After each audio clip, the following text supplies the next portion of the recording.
volcanoes, earthquakes, glaciers, and tsunamis. All a part of Alaska's geology. Mother Nature's natural hazards explained. Welcome to The Fault in the Facts. I'm Michaela Clark. Alaska's natural features are undoubtedly beautiful, but sometimes they can be destructive. Today, we're going to be talking about landslides and tsunamis and an effort to track them in real time. And there's a real-life example right here in South Central Alaska that prompted the project. The Barry Arm landslide in Prince William Sound sits high on a fjord wall about 30 miles from Whittier.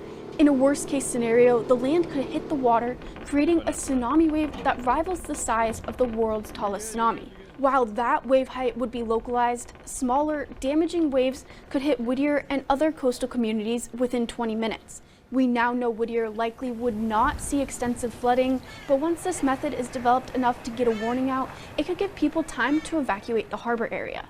I spoke with research seismologist Ezgi Karasosin about the project she's working on to detect landslides in real time. It is actually in a testing mode, but what we're trying to achieve in a specific region in Alaska, in Prince William Sound, is to look at the seismic data, incoming seismic data, and see if in real time we can detect a landslide happening close to a water body and also detect its size, whether it could actually trigger a tsunami or not.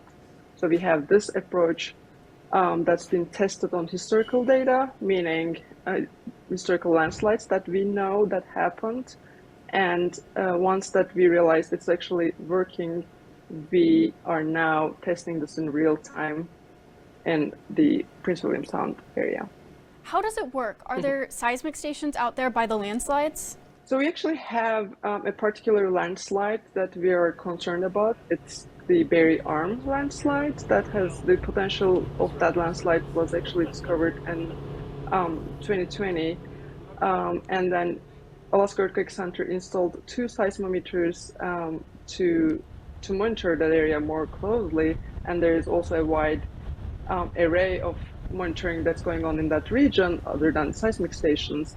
But our actually detection algorithm is using stations already in the Alaska Earthquake Center network, seismic stations, and it looks at stations within 200 kilometers of that area continuously every minute and searches for a landslide signal.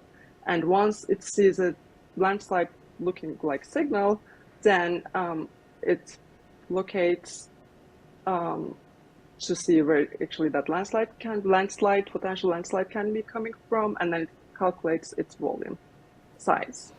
The Barry Arm landslide that you mentioned is being watched very closely.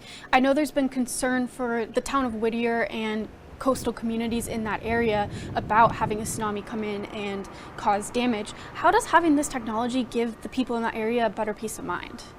So our entire goal is to come up with an early warning for this area. So that's why we have all kinds of these monitoring tools that all of the scientists working in this project are working towards that.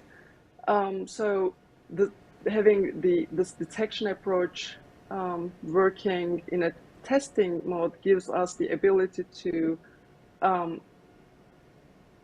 move quickly. So this is kind of like, putting some puzzle pieces together. We have a seismic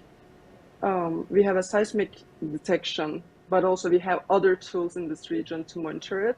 Why is having this technology so important right now?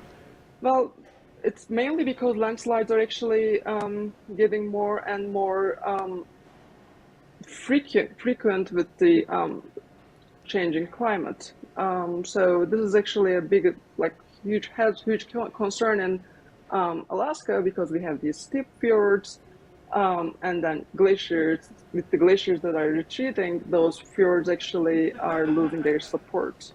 So if we were to have a landslide triggered tsunami, meaning like that huge mass actually moving